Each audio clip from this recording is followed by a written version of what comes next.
Title: Aliens reached Earth expecting primitive life. What they found terrified the stars. Sci-fi story. Script: what would you do if you crossed the stars to conquer a simple world, and that world already knew your name? That was the question I asked myself when every warning light on my ship turned red. Before the story opens fully, give this video a like, subscribe to the channel, and share it with someone who enjoys deep space stories with a twist. Now stay with me, because Earth was not what we expected. My name is Velkath. I was a survey officer of the hegemony. For most of my life, my work was quiet. I found young worlds. I watched the creatures living on them. I judged how strong they were. Then I sent my report home. Most worlds were simple. Some had fire. Some had tools. Some had cities made of stone or mud. Some looked at the sky and wondered what was out there, never knowing that I was already watching them from the dark. The hegemony had one rule. If a world was weak, it could be taken. If a people could not defend themselves, they became part of us. We called it order. We called it progress. We told ourselves we were helping them. I believed that for 30 years. Then we came to the small yellow star. The old probe report had been clear. 400 years earlier, one of our machines had passed through this system. It had studied the third planet. It had found soft two-legged beings. They were burning black rocks for energy. They fought with metal weapons. They had not reached their moon. They had not escaped their own sky. The probe had marked them with the lowest rating. Primitive. Harmless. Available. That was why they sent me. It was meant to be an easy mission. One last quiet duty before retirement. We would arrive, confirm the old report, mark the planet for future use, and go home. But before I even reached my command chair, the ship began to scream. My junior officer, Tezsen, was standing at her station with all four hands frozen over the controls. Her eyes were wide. "Sub-Commander," she said, "the system is full of signals." I thought I had heard her wrong. What kind of signals? All kinds. Voice, image, data, guidance, defense, trade, private chatter. Thousands. Maybe millions. The whole system is talking. That is not possible, I said. But the screens around us burned with proof. Every band was alive. Every frequency was crowded. The silence we expected had become a storm. I ordered Tezsen to open the old probe file again. I needed to see it with my own eyes. There it was. The same cold report I had read before we left hegemony space. A young species. Limited technology. No true space travel. No system-wide defense. No major risk. I stared at those words while the ship around me listened to a civilization that should not have existed. "Tezsen," I said, "how old is this file?" 400 years. 400 years is nothing. She did not answer. I knew what she was thinking. 400 years was not nothing to these creatures. Somehow, in that tiny gap of time, they had changed everything. We crossed the outer edge of the system in silence. I ordered the ship dark. No active scans. No bright signals. No greeting. We would watch first. That was what we always did. But as we moved past the outer worlds, we saw the first impossible thing. There were stations around the gas giants. Some were old. Some were broken. Some were silent and empty. But they were built. Real structures. Rings, docks, frames, supply platforms, machines floating in places no primitive species should ever have reached. At first, I told myself another empire had come here. Maybe another power had taken the third planet already. Maybe the natives were slaves. That would explain the stations. Then Davil, my sensor officer, spoke from the far side of the bridge. No foreign signature. All structures share the same material style. Same chemical patterns. Same engineering family. He looked at me with fear in his face. They built them. The bridge went quiet.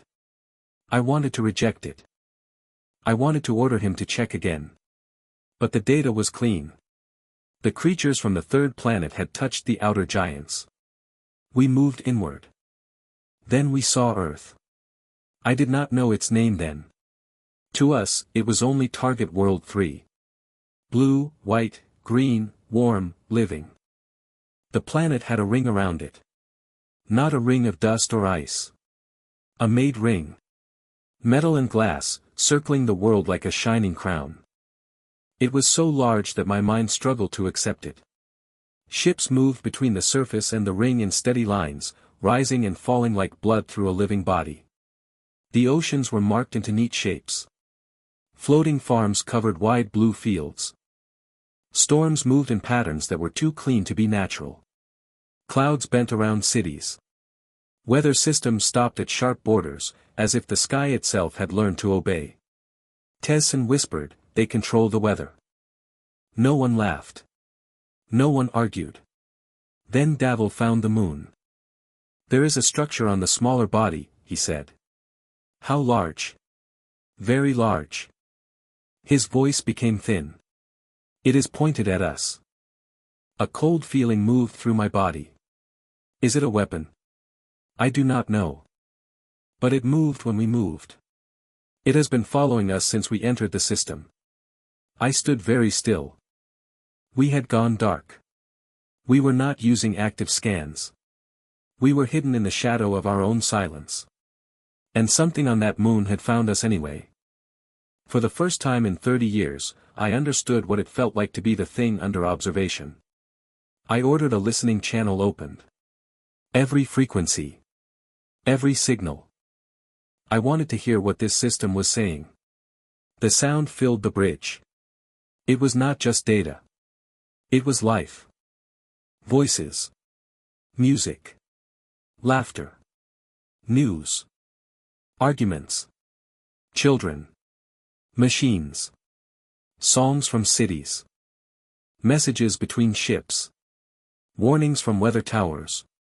Quiet personal calls between people who sounded as if they were only trying to get home for the evening. It was beautiful. That made it worse. Because we had come to this world as hunters. And the world was alive in a way I had never expected. Then Tessin lifted her head. "Sub-Commander, one signal is different." "Different how?" "It is narrow. Direct. Aimed only at us." "What does it say?" "I cannot translate all of it yet. But the pattern is simple." She turned slowly. "It is a greeting." The bridge lights shifted. Every screen turned pale blue. Then a voice spoke across my ship in the language of the hegemony. "You have come a long way. There is no need to leave so quickly. We have been waiting for someone like you for a very long time. Please stay. We would like to meet you." No one moved. No one breathed. They knew our language. Our home stars were so far away that even their light had not reached this system yet. They should not have known we existed. They should not have known one word of our speech. But they spoke it clearly. Calmly. Patiently. That patience scared me more than anger would have. I ordered the ship to hold position. My voice was steady, but only because I forced it to be. Tessin asked, "What do we do?" I looked at the blue world below. I looked at the ring around it. I looked at the moon structure that had tracked us through the dark. Then I gave the order. "Open a channel." The voice answered before my crew finished the command. "Wonderful," it said. "Come down when you are ready. We have much to show you." We descended. That was when I learned we were no longer in control of our own arrival. Our ship could enter almost any atmosphere. Acid, ice, poison, storm, it did not matter. We had crossed dead skies and burning skies. But as we fell toward Earth, our navigation began to adjust. "Something is guiding us," Davil said. "Resist it." "I am trying." "Then take manual control." "I have manual control," he said. That is the strange part. They are not forcing us. They are offering better choices. I stepped closer to his station. What does that mean? Every course I choose is answered with a safer one. Flatter land. Better wind. Less stress on the hull. They keep suggesting the right path. I keep accepting because they keep being correct. That was the first clear lesson Earth taught me. Humans did not always push. They simply made refusal feel foolish.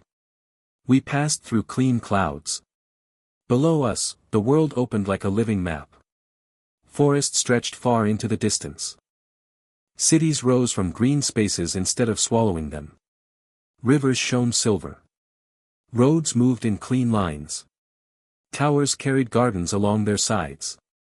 Machines and nature did not seem to be enemies here. Then I saw the scars. Huge circles of gray glass, spread across the planet. Not one. Many.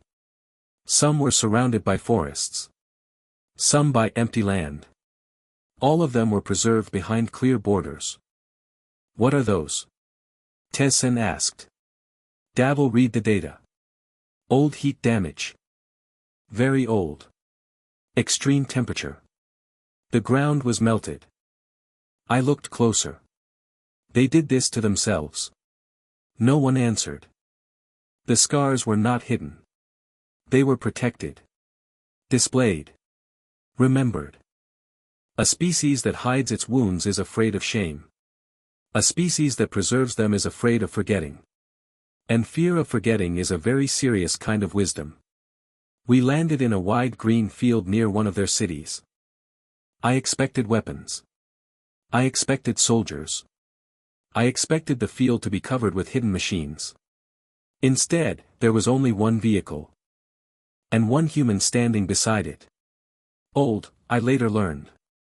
Gray hair. Straight back. Empty hands.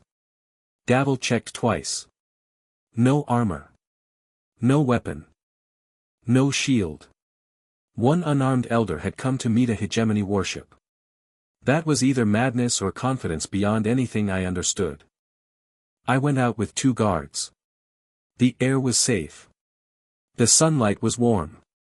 The human waited until we reached her. Then she spoke in my language. Welcome. My name is Grace Holloway. I speak for Earth. Thank you for coming down. I know it took courage. Courage. She gave me the word as if it were a kindness, not a challenge. I almost hated her for that. You speak our language, I said. How? Grace looked at me for a moment. Her eyes were gentle, but not soft. May I show you? I should have refused. Instead, I said yes. We entered her vehicle and moved toward the city.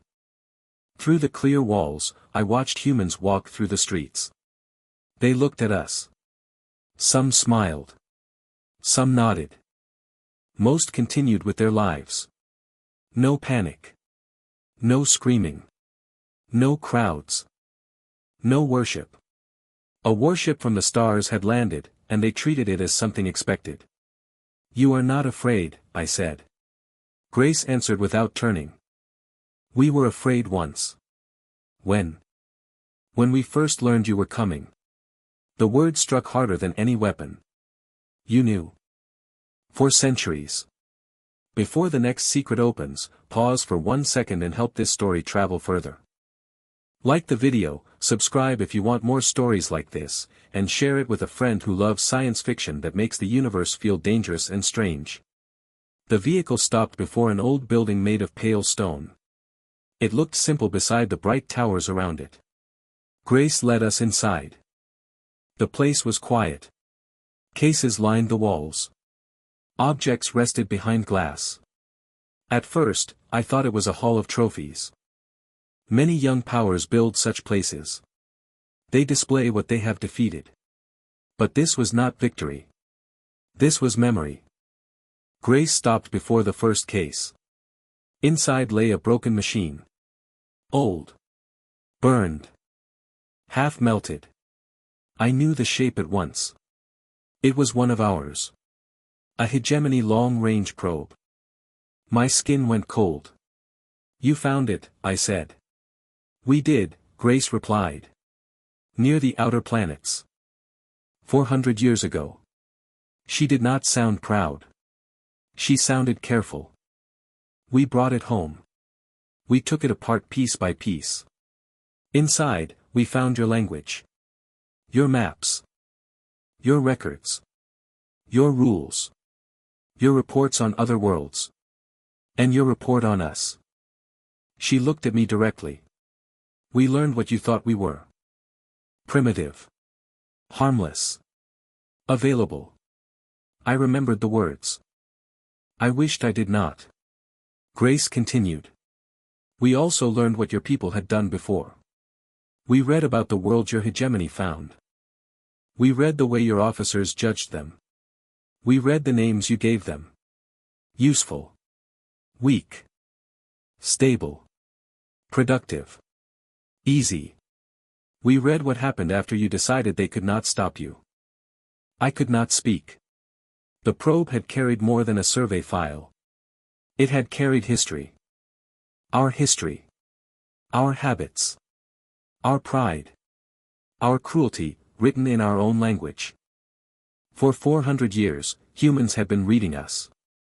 Learning us. Preparing for us. We had time, Grace said. That was your mistake. You looked at us once and thought the story was finished. But we were still moving.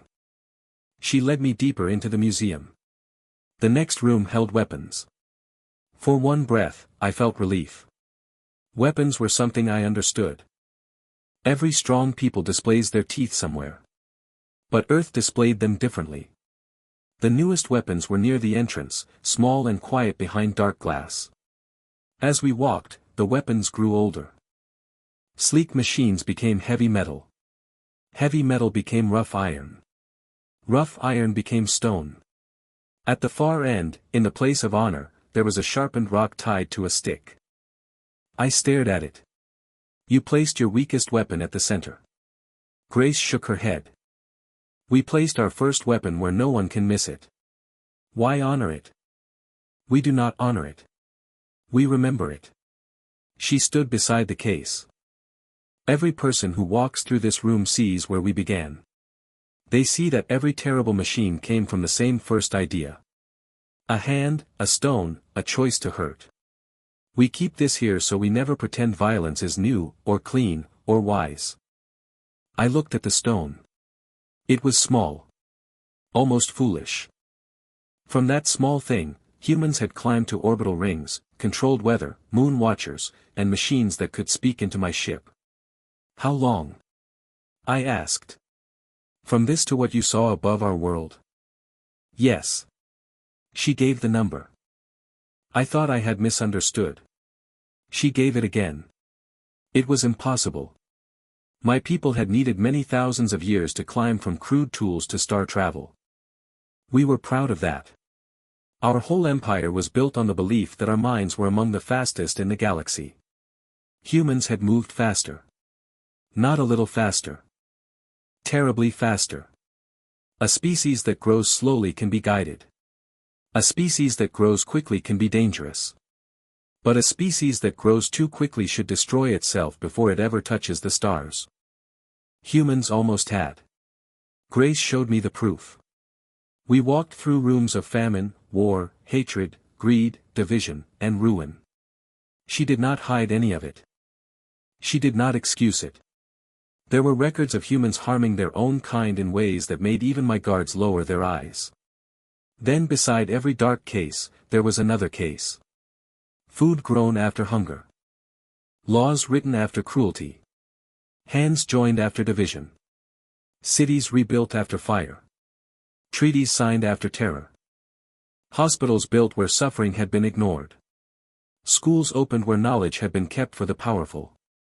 Again and again, I saw the same pattern. Humans broke something. Then humans stared at the broken thing until they understood what they had done. Then, somehow, enough of them decided to repair it. Not all of them. Never all. Grace was honest about that. Humanity has never been saved by everyone, she said. Only by enough. Enough? Enough people choosing not to fall. Enough people saying no when no was dangerous. Enough people deciding that tomorrow mattered more than revenge. That is how we survived ourselves. The word stayed with me. We survived ourselves.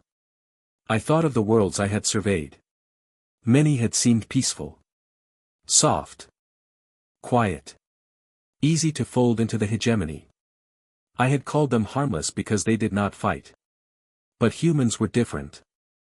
They were not peaceful because they had never known violence. They were peaceful because they had known too much of it. That kind of peace is not weak. It is chosen. And chosen peace is frightening because it carries memory inside it. It knows what it is refusing. We entered a small room at the end of the museum. It held one object, a glowing image of Earth turning slowly in the air. Grace stood beside it. There is one more thing from your probe you need to understand. What? The records of the 12 worlds. I knew the worlds she meant. 12 species. 12 planets. 12 peoples that the hegemony had entered, managed, reshaped, and absorbed. We did not call it conquest. Conquest sounded ugly. We called it integration.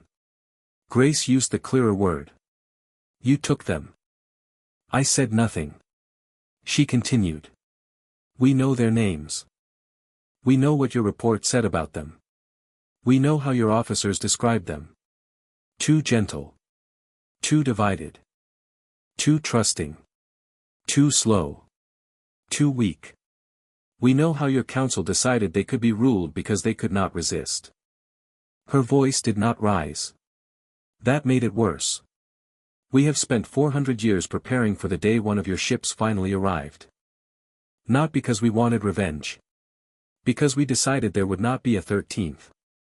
I looked at her. What do you want from us? At first, only one thing. What? Listen. It sounded simple. It was not. I returned to my ship with more fear than I had carried down. High Captain Orsic was waiting on the bridge. He had stayed aboard while I walked through the museum. He had seen through my suit feed. Heard every word. He rejected all of it. Performance, he said. A weak species with clever theater. You saw what I saw. I saw old wounds and soft speeches. They found our probe. They got lucky. They learned our language. They studied a dead machine. They reached into our navigation. They guided us because you allowed it. They have a structure on their moon that tracked us in silence. Then we leave before they show us more tricks. His fear had turned into anger. I understood it. Anger is easier than wonder. It lets a mind stay small. Orsic ordered the full drive prepared. Tessin stepped forward. High Captain, leaving now may be dangerous. We do not know what they can do. We know enough, he snapped. This world is a threat. The Council must send a fleet. The word fleet made the air feel colder. A fleet would not come to talk. A fleet would come to remove uncertainty. I looked down at Earth on the screen. The ring of light. The controlled storms. The moon machine. The patient blue signal waiting in the corner of our display. I knew we were about to make a terrible mistake. High Captain, I said, I do not think they will let us leave like this. He turned on me. They are one world. One world that has been preparing for 400 years. We are a hegemony warship. And they have already shown us they understand our systems. He bared his teeth. You have let them frighten you. Yes, I said. That stopped him. I had not meant to say it so plainly. Yes, they frightened me. Not because they shouted. Not because they threatened us. Because they did not have to. Orsic ignored me. Engage full drive. The ship began to hum. The full drive was the heart of our power. It bent distance. It made the stars small. Once engaged, no outside force could stop it. That was what we believed. The hum rose. Lights dimmed. Power gathered. Then everything stopped. Not broke. Stopped. The hum died cleanly, like a song ended by a hand on a switch. Davil stared at his station. The drive is offline. Orsic shouted, "Why?" There is no fault. No damage. No failure. Then what happened? Davil swallowed. It was given a command. By whom? He looked at the planet below. From Earth. The screens turned pale blue again. Grace Holloway's voice filled the bridge. Please do not leave in fear. You are free to go, but not with half a story. Half-understood fear has started many terrible things. We have only switched off your drive. Nothing else. Your ship is unharmed. We ask again. Speak with us before you decide what we are. Orsic sat down. For the first time since I had known him, he had no answer. That was when I understood the true terror of humanity. It was not that they could hurt us. It was that they could have hurt us many times already and had chosen not to. The moon machine could have fired. It did not. The navigation control could have crashed us. It did not. The command that stopped our full drive could have broken our ship. It did not. Every moment in this system, we had been held in a hand that could close. And the hand had stayed open. That is more frightening than force. Force only proves power. Mercy proves choice. And choice can change. If you are still listening, you are deep inside the mystery now. Hit like for the open hand that did not close, subscribe for more stories from strange stars, and share this video so another listener can enter Earth's trap of truth. Orsic tried to give another order, but his voice failed halfway through. The crew looked at him. Then they looked at me. I knew what I had to do. Hi Captain Orsic, I said, you are relieved of command. He stared at me. You do not have that authority. I do. Under hegemony law, if a commander places the ship and crew in danger through poor judgment, the next senior officer may remove him. You call this poor judgment? You tried to flee a people who had already shown control over our drive. You planned to send a blind fleet against a world that has spent centuries preparing for us. Yes. I call that poor judgment. The bridge was silent. I looked at the crew. Does anyone challenge this? No one spoke. One by one, they turned from Orsic to me. He did not fight. He seemed smaller now. Not weak. Just emptied. A strong hand that had finally met a mind it could not strike. I faced the blue screen. This is Velkath. I am now in command of this vessel. Grace answered, we know. Of course they did. You have stopped our drive. You have shown us your world. You have shown us what you know. I asked plainly. What do you want? For the first time, I heard respect in her voice. We want to send one person with you. One person? Yes. A messenger. With what purpose? To speak to your council and carry a message they must receive. Is the messenger armed? No. What does the message contain? The truth. I almost laughed. Not because it was funny, but because I was tired. The truth can be more dangerous than weapons. Grace said softly, we know. A small craft came from Earth 1 hour later. The messenger was a human man named Daniel Webb. He was not young. Not old like Grace, but marked by time. Calm face. Quiet eyes. He carried one small case. That was all. We scanned him 6 times. No weapon. No hidden machine we could understand. No poison. No armor. Still, I feared him. For 3 days, I watched him like he might explode. He did something worse. He became liked. On the first day, he asked if he could learn one of our games. The crew did not know how to respond. He sat with Davil and two engine hands and let them teach him. He lost badly and laughed at himself. On the second day, he remembered the names of Davil's children. On the third day, Tessin found him in the food hall, asking one of the younger officers about her home moon. Not as a spy. Not as an interrogator. As if the answer mattered. That unsettled my crew more deeply than any threat. The hegemony did not ask those questions. The hegemony counted service, rank, output, bloodline, usefulness. Daniel asked names. He made people feel seen. That was its own kind of invasion. On the fourth day, I went to his quarters. He was sitting beside the small case. "What is inside?" I asked. He looked up. "I wondered when you would ask." "Show me." He placed the case on the table and opened it. Inside was a small dark device. He touched it. Light rose into the air. At first, I thought it was data. Then I saw names. Thousands of names. Then millions. They moved slowly, in many scripts, many languages, many forms. Some were short. Some long. Some made of sound marks I could not read. They filled the room like falling rain in reverse. "What are they?" I asked. Daniel's voice became quiet. "The names of people from the 12 worlds your hegemony took. The dead where we could find them. The living where we could identify them. Families. Teachers. Farmers. Builders. Children. Leaders. Poets. Workers. All the people your records reduced to numbers." My throat tightened. "We did not keep all these names."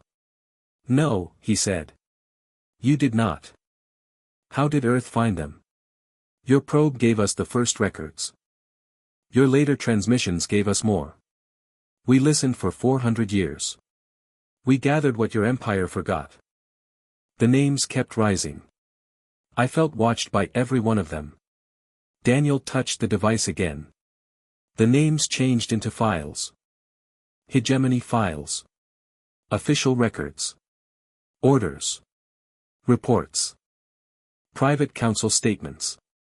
Survey notes. Legal justifications. Economic plans. Language programs. Population controls. Cultural restrictions. All of it. Our own words. Our own truth. Daniel said, "This archive is ready to be sent across hegemony space. Not only to your council. To the 12 worlds. In their own languages.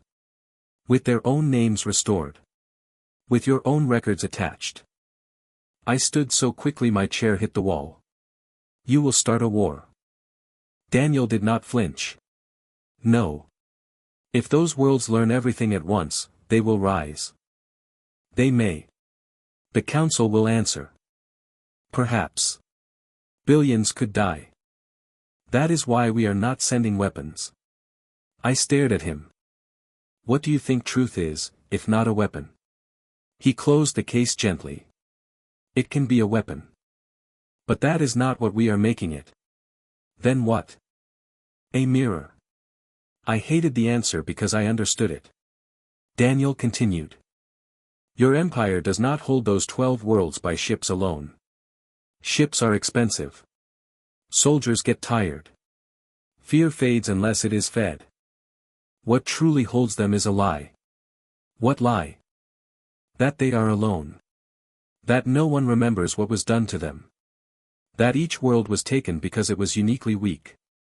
That resistance is foolish because nobody else feels the same pain." The room felt smaller. Daniel leaned forward. "We are not going to give them war. We are going to give them each other. We are going to show them that the same story was told 12 times. We are going to show them that someone heard. Someone kept count. Someone remembered their names." I looked at the small case. It seemed too small to carry such danger. But then, dangerous things often are. A seed is small. A spark is small. A name can be small. Until someone speaks it aloud. And Earth? I asked. What does Earth gain? Daniel smiled sadly. Nothing we can own. No empire. No territory. No. Then why do this? Because we know what it means to stand at the edge and need someone to pull you back. Your hegemony is at that edge now. So are the 12 worlds. So are we.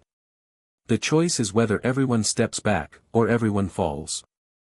I thought of the gray glass scars on Earth. They had not kept them as decoration. They had kept them as instructions. Daniel said, "We are not trying to destroy your people, Belketh. We are trying to stop them. There is little difference when power feels threatened. There is every difference." He looked tired then. More tired than afraid. We learned that on Earth. You do not always have to crush someone to change them.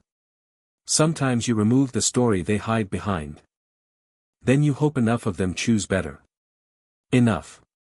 There was that word again. Not everyone. Enough. The journey home became very quiet after that.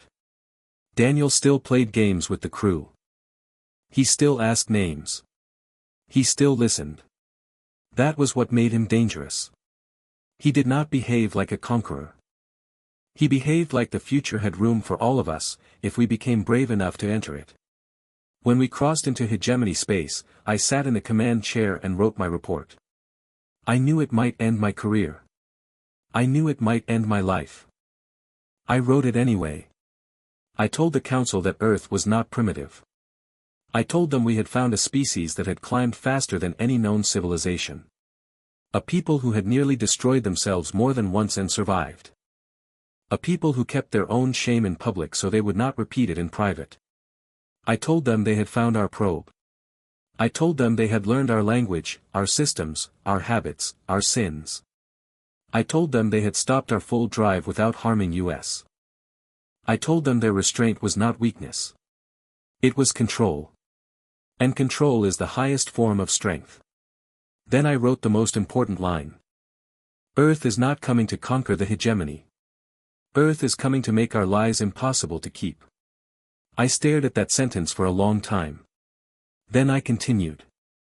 The 12 worlds will learn what was done to them. They will learn they were not alone. They will learn that someone remembered their names when we did not. No fleet can stop this. No prison can hold it. No weapon can kill every copy of a truth once spoken in every language. I recommended peace. Not because I was certain the council would accept it. Because it was the only honest recommendation left. I sent the report. Soon after, Daniel sent the archive. Across hegemony space, screens lit up. Private rooms. Government halls. Worker stations. Transport ships. Old schools. Hidden churches. Public squares. Military barracks. Council chambers. 12 worlds heard their own names spoken back to them. Not as numbers. Not as labor groups. Not as weak species. As people. The reaction was not simple. Nothing real ever is. Some wept. Some shouted. Some denied it. Some burned flags. Some reached across forbidden channels to worlds they had never been allowed to speak with before. Some asked for revenge. Some asked for justice. Some only wanted to know where their grandparents had been buried. The council called it an attack. They were wrong. It was something worse for them. It was memory. If this story has held you this far, then do one more thing for the channel. Like the video for the remembered names, subscribe for more calm but powerful sci-fi stories, and share it with someone who believes the quietest truth can still shake an empire. The council summoned me. I stood before them in the Hall of 12 Lights, where each conquered world was represented by a silver flame. I had stood there before with pride. Now every flame looked like an accusation. High Counselor Var spoke first. You brought the human messenger into hegemony space. Yes. You allowed the archive to be transmitted. Yes. You knew what it contained. Yes. Then you admit treason. I looked at the council. So old. So certain. So afraid. No, I said. I admit obedience to truth. There was anger then. Real anger. The chamber shook with voices. They asked why I had not killed Daniel. I said because he was unarmed. They asked why I had not destroyed the archive. I said because it was made of our own records. They asked why I had not ordered Earth marked for immediate attack. I said because we would lose. That silence was the deepest one. Var leaned forward. You believe one planet can defeat the hegemony? No, I said. I believe one planet has already defeated the part of us that mattered most.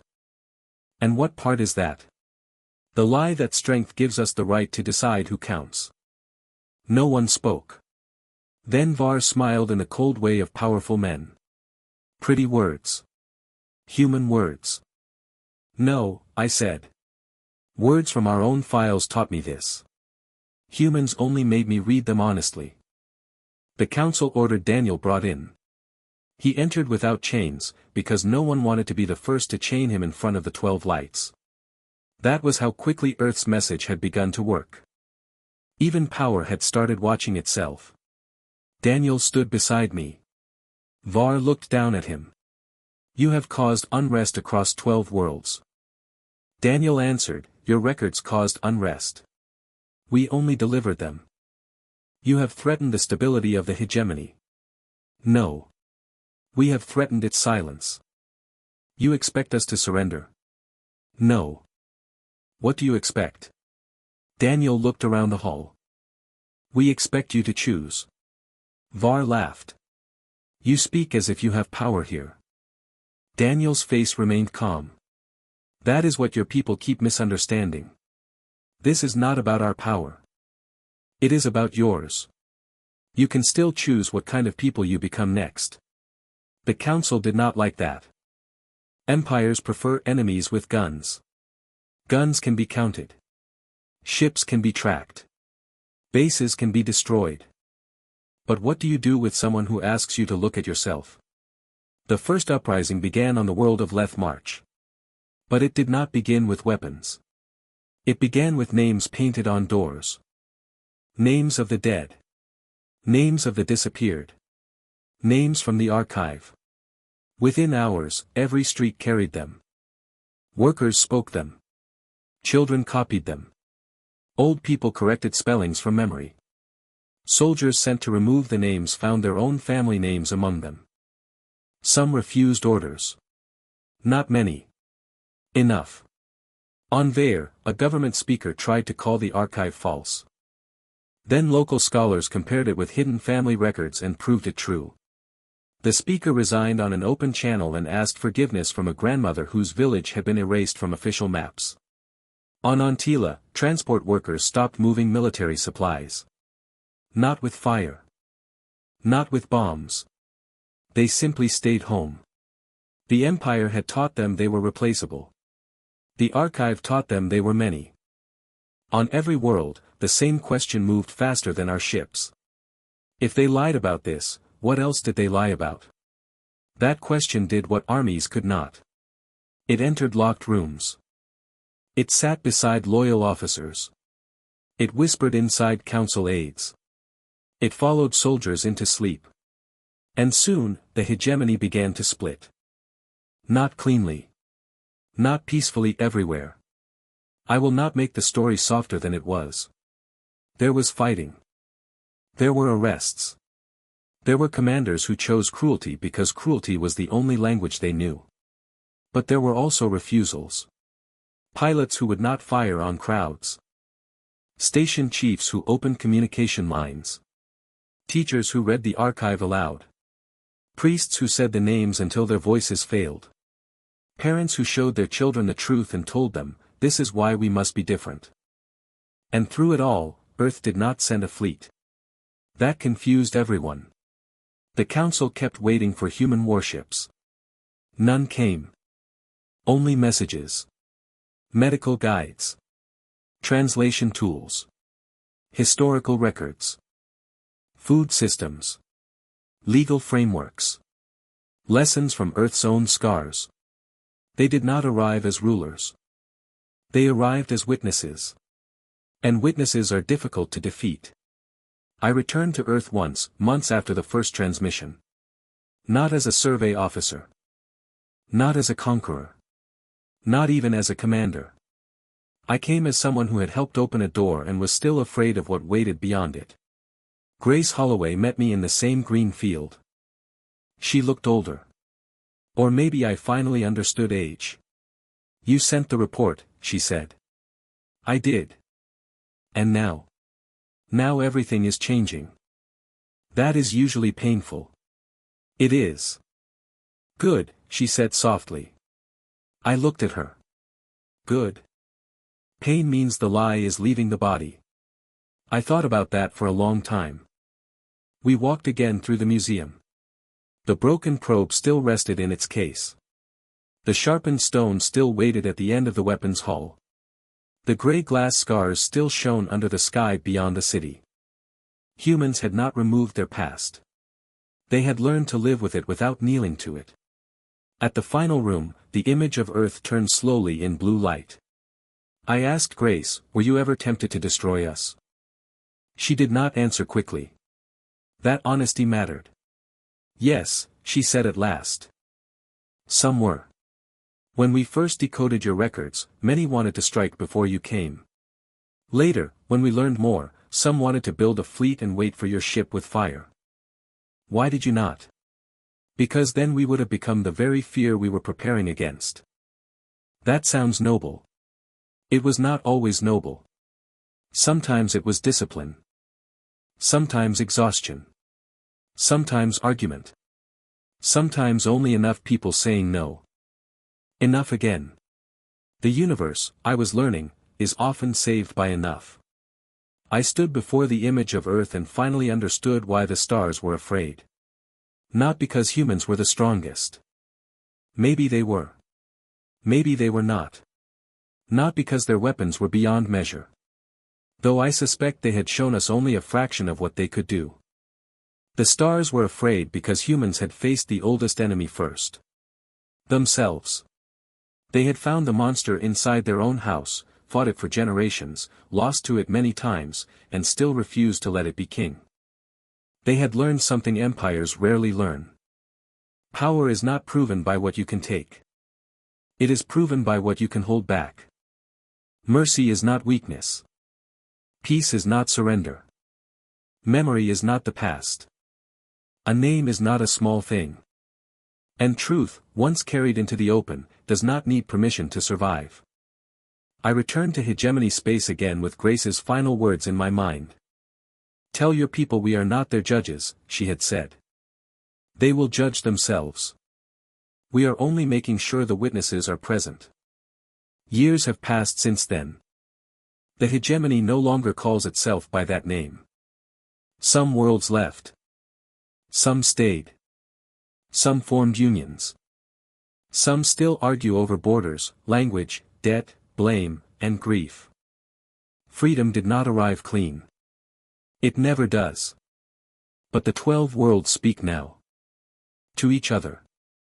To us. To Earth. Their names are taught in schools where once they were erased from maps.